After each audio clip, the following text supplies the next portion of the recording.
Minister, the principal thanked you for coming along, saying, given the current situation.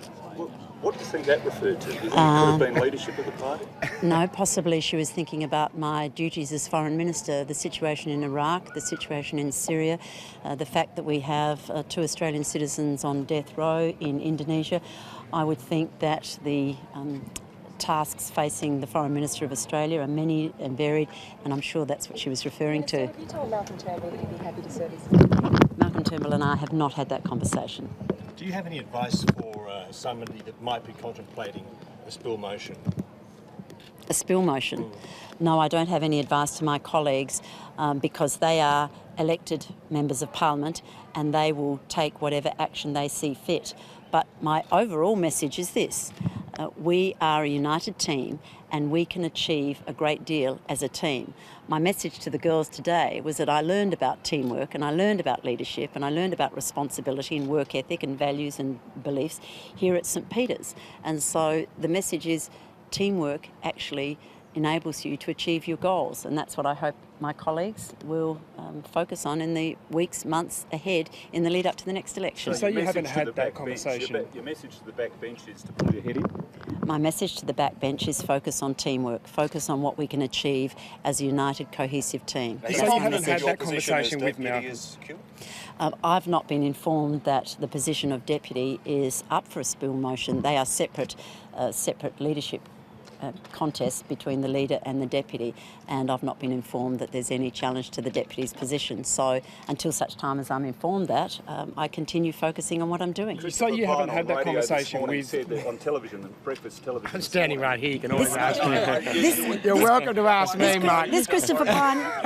Well, don't you recognise me anymore? I recognise you loud and clear, but he said he wasn't sure that there wasn't going to be a spill this Tuesday, any other Tuesday. Well, Christopher, with the greatest respect, doesn't have a crystal ball, and we cannot say what one of the 102 members of the Liberal Party will seek to do. Now, I can't read people's minds, but what I can say is I'm not campaigning for the job of Prime Minister, I'm not contacting the backbench seeking their support, and I'm not counting numbers. I'm getting on with the job of being the Foreign Minister and Deputy Leader, hence my presence here today in the electorate of Christopher Pyne with my colleague Simon Birmingham to open an early learning centre. Do you think there is trouble brewing?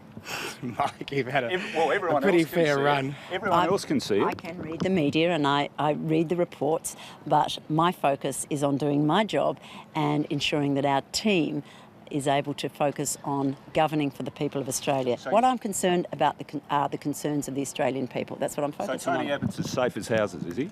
Well, Tony Abbott is the leader of the party. I'm not challenging him, but I'm not canvassing the backbench. So you know who's canvassing the backbench? The media. So you tell me what's going on.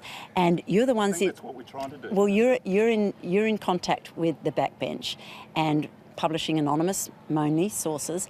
I'm not in touch with the backbench over any issue other than the concerns of their electorate. Well, Christopher Pyne, on television this morning, you've seen quite clear cut that it was indecisive at best, and anything could happen on Tuesday. Did you use the word indecisive? No, of course not. No, you didn't. I did a Sky interview straight after I landed in Sydney this morning because I was so amazed at how my, I thought, seemingly very straightforward remarks on the Today Show had been misinterpreted and massaged by the press into something that they simply were not designed to be. As Julie said, I don't have extrasensory perception.